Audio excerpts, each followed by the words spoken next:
Kepikiran gak sih, kalau lewat sastra, alam tuh sebenarnya lagi nyindir kita pelan-pelan? Kok bisa?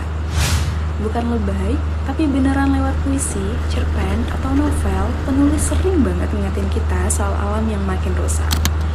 Hutan digundulin, sungai kotor, kearifan lokal dilupain. Padahal, dari situ kita bisa belajar gimana hidup selaras sama alam.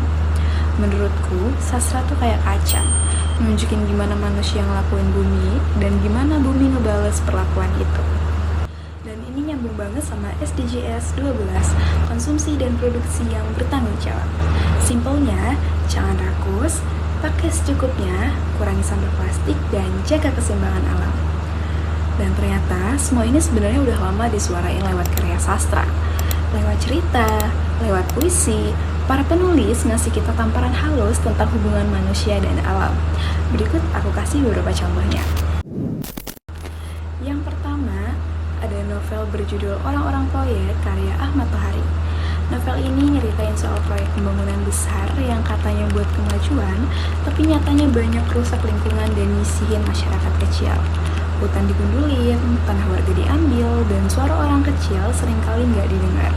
Ini bukan cuma soal pembangunan, tapi soal harga yang harus dibayar alam dan manusia kecil. Yang kedua, ada novel berjudul Laskar Pelangi karya Andra Hirata. Novel ini emang terkenal karena ceritanya yang inspiratif. Tapi teman-teman tahu nggak? Di balik ini ada isu lingkungan yang sangat kuat tentang tambang timah di Belitung yang tambangnya bikin banyak lahan jadi bolong-bolong. Anak-anak di novel ini tumbuh di tengah alam yang dicabik industrinya. Pesannya juga dalam banget, kemajuan gak boleh ngerusak rumah sendiri.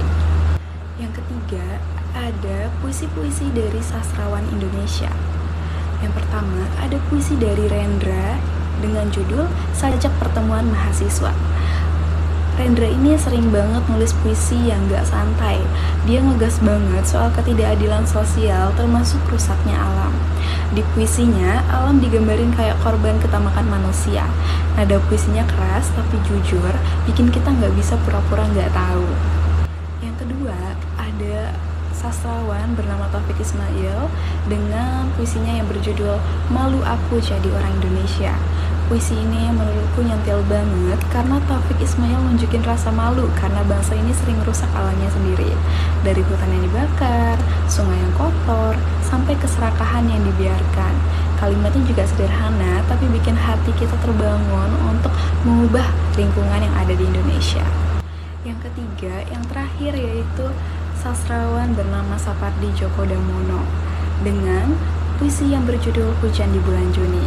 Beda sama Rendra dan juga Taufik, Sapardi ini lebih halus. Di puisinya, alam digambarkan lewat hujan, tenang, sabar, tapi punya makna yang dalam. Hujan seolah menjadi simbol alam yang selalu memberi meski sering dilupakan.